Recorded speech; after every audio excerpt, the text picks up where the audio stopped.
Opening సీన్లో దుర్గా మనుషులు తన బామ్మర్దిని కొడుతూ ఉంటారు. కొట్టి ఇంటికి తీసుకుని వస్తారు. అప్పుడే వాళ్ళ అక్క చూస్తుంది. ఏంట్రా నా తమ్ముడిని ఎందుకు కొడుతున్నారు అని పరిగెత్తుకుంటూ వస్తుంది. వీడు నా తమ్ముడురా, నా తమ్ముడని కూడా చూడకుండా ఇలా కొట్టి చచ్చారేంట్రా అని వాళ్ళపై అరుస్తుంది.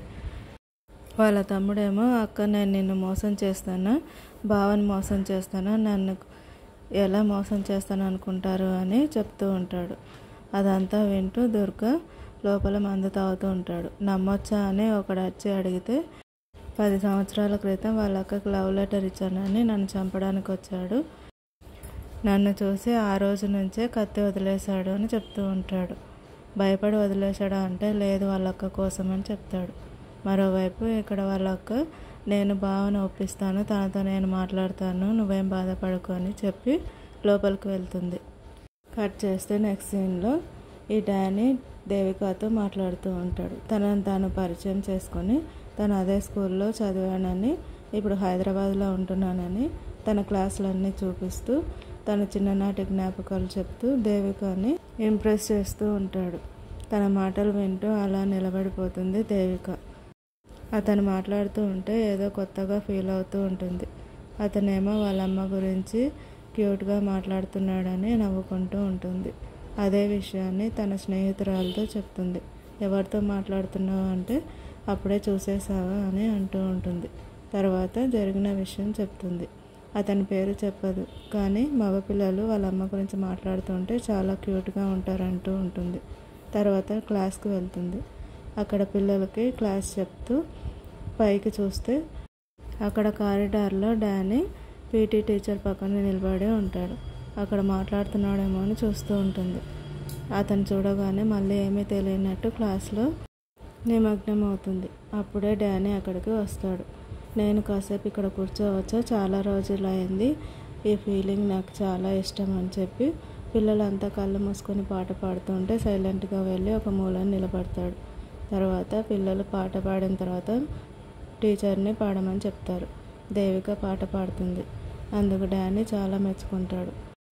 తర్వాత దేవిక డానీ గురించి ఆలోచిస్తూ ఉంటుంది. స్కూల్కి వెళ్ళేటప్పుడు వచ్చేటప్పుడు ఒకరోజు స్కూల్కి వెళ్తూ ఉంటే మళ్ళీ కనిపిస్తాడు. ఇప్పుడు స్కూల్కి వెళ్ళే ఒక ట్రాలీ వ్యాన్లో కనిపిస్తాడు. డానీ అవతల వైపు నుంచి మాట్లాడుతూ ఉంటే ఆపి ఎవరైనా చూస్తారని ఇక్కడ కాదని సైగలు చేస్తుంది. తర్వాత స్కూల్కి వెళ్ళాక పక్కకు తీసుకెళ్ళి మాట్లాడుతుంది. అదేంటి అలా అరుస్తున్నావు, అందరూ చూస్తారు అని అంటూ ఉంటుంది. వాళ్ళు మాట్లాడుకుంటూ ఉండగానే వ్యాన్ వెళ్ళిపోతుంది. మీ వ్యాన్ వెళ్ళిపోతుంది అంటే వాడు కొత్త డ్రైవర్ అని చెప్పి అతను అక్కడి నుంచి వెళ్ళిపోతాడు. వెళ్ళే ముందు కాఫీకి ఇన్వైట్ చేస్తాడు. దేవిక సాయంత్రం దాకా ఎప్పుడెప్పుడు అవుతుందా అని ఎదురు చూస్తూ ఉంటుంది. బెల్ రింగ్ అవ్వగానే హడావుడిగా అక్కడి నుంచి వెళ్ళిపోతుంది. తన తోటి టీచర్స్ ఏదో ఉంది అని అనుకుంటూ ఉంటారు. దేవిక బస్ ఎక్కగానే అతను అక్కడ ఉంటాడు. ఇద్దరూ కలిసి ఒక స్టాప్ దగ్గర దిగుతారు. అక్కడి నుంచి వాళ్ళు మాట్లాడుకుంటారు.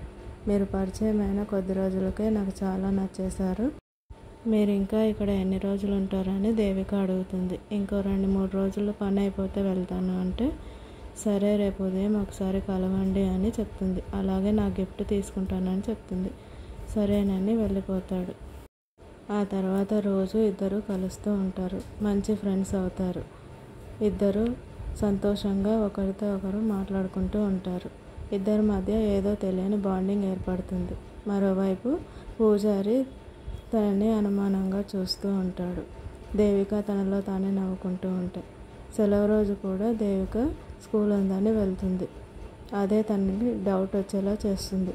మరోవైపు దేవిక డానీని కలవడానికి వస్తుంది కదా, అప్పుడు తన పెళ్లి చేసుకోబోయే జగ్గిని చూస్తుంది.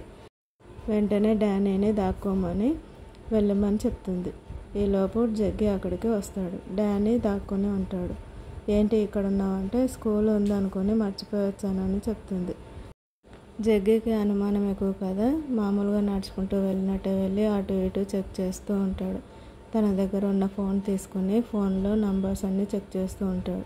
నువ్వు మంచిదానివేలే అని అంటూనే పీటీ మాస్టర్ ఫోన్ నెంబర్ ఉందా అని అడుగుతాడు. లేదు మా ఫ్రెండ్ దగ్గర ఉంది, అడగాల అని అంటుంది.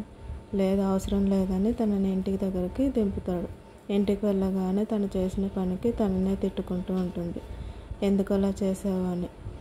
తర్వాత మరుసటి రోజు ఎప్పట్లానే స్కూల్కి బయలుదేరుతుంది. కానీ డానీ కనిపించడు. దిగాలుగా బస్సు ఎక్కుతుంది. లోపలికి చూడగానే డానీ అక్కడ ఉంటాడు. చూడగానే నవ్వుతుంది. తర్వాత అక్కడికి వెళ్ళి కూర్చొని ఫోన్లో మాట్లాడుతున్నట్టు మాట్లాడి బస్సులో ఎవరైనా ఉంటారో చూస్తారని వేరే బస్ స్టాప్ దగ్గర దిగి మాట్లాడుకుందామని చెప్తుంది. తర్వాత బస్సు దిగి మాట్లాడుకుంటారు. నిన్న జరిగిన దానికి సారీ అని చెప్తూ మాటల్లో పడతారు.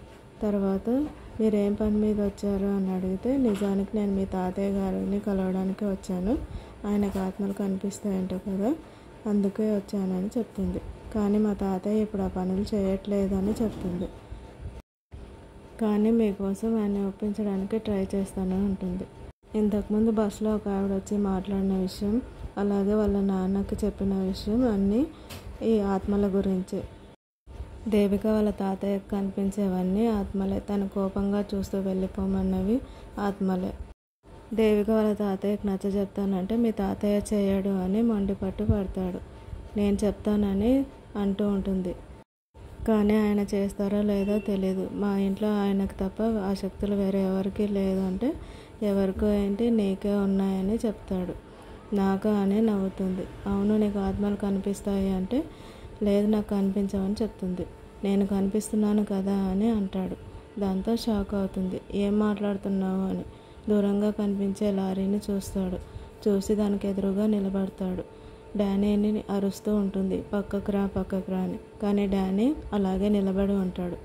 డానీ మీద నుంచి లారీ వెళ్తుంది. కానీ డానీకి ఏమీ కాదు. దేవిక గట్టిగా అరుస్తుంది. మళ్ళీ లేచి చూసేసరికి డానీ అలాగే నిలబడి ఉంటాడు. డానీని ఎవరో కత్తితో పొడిచి చంపేసి ఉంటారు. అది చూపిస్తారు.